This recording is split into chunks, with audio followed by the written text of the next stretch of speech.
Nine Constructor Championships, seven driver titles.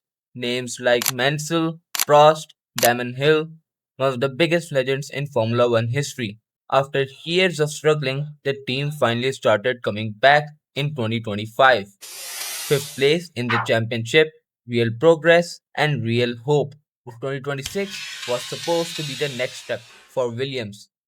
Instead, it became the year where everything fell apart. So, what actually went wrong? Can they still come back this year? Before we talk about Baku, we need to go back to the winter.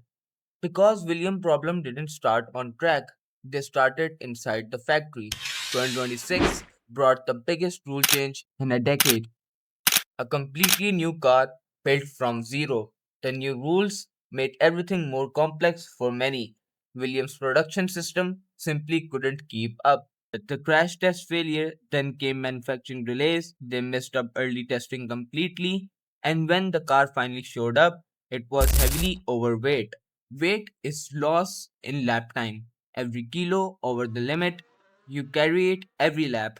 Because of the cost cap, Williams can't just throw away every heavy part and rebuild it overnight. They have to introduce lighter parts slowly, piece by piece, alongside with new aero parts. That's why this fix has taken months, not weeks. But wait is only the half the story. James Valves revealed something strange. The car behaves differently in left hand corners compared to the right hand corners. It destroys a driver confidence completely. You can't trust the car. The balance shifts throughout a single lap, which means the tire behave unpredictably, especially on hot tracks. Sometimes the tires overheat, sometimes they are never even in their working window properly. That's why one session looks decent and the next one is a disaster. The team has been running extensive tests back at the factory just to understand their own car behaviors. There is an upgrade planned in Baku for Williams. Actually, Baku makes sense. Massive straights, heavy braking zones, low speed traction corners, a track that exposes both mechanical grip and aero efficiency at the same time. James Vowles called it their major change, the B spec FW48. There will be a new floor to have better airflow underneath, revised floor edges, new side pods, and bodywork to have cleaner air flowing towards the beam wing and diffuser and the rear suspension.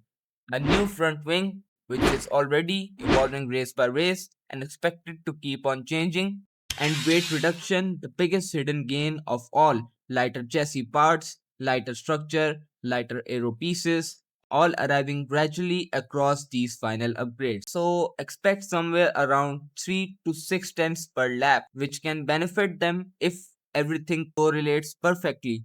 Anything past that limit would be enormous for Williams, but Carlos Sainz said, I don't think the Baku package will be enough. I think we should focus on 2027. If Williams have genuinely fixed their problems and balance, Baku will show it immediately. But compared to what just happened in Hungary, Aston Martin waited 11 races for their B-Spec AMR 26, brought 16 new parts, went straight into Q2. Williams waited almost the entire season. And Balls earlier himself has already told everyone to don't expect a miracle. I really want to see this team on top, and I'm hoping that they will show up something after the summer break, and that's why Baku is important for Williams. Let's stop guessing and look at the actual data. Here's Williams' race by race pace. In Melbourne, they were around 3% off the pace. In Miami, after their first real upgrade, around 2% of the pace. Austria, and they were around about 3.2% of the pace. In Hungary, they were 4.4% of the pace. Worst of the whole season. Instead of improving, Williams are getting slower.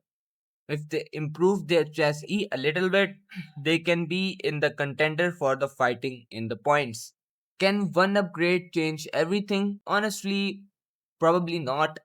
They are not expected to suddenly fight with Ferrari, Red Bull, McLaren, or Mercedes, but they can be a good team if they bring some development in that aero compartment, which, on my opinion, can give them the chance to fight for points. So, we can expect Williams to be in Q2s and Q3s if they came up with a healthy development in this summer break. One upgrade package can't fix every weakness on its own. Some of these problems go far deeper than aerodynamics. If this package genuinely delivers some lap time, that could completely flip their midfield battle, because right now the midfield separated by a fraction of a second, half a second is the difference between Q1 and Q3. James Walls promised that 2026 would be beginning of Williams' return. Instead, it became the year they admitted out loud that they're building for 2027. That one Baku upgrade or one race weekend, that might be enough to decide future of this team.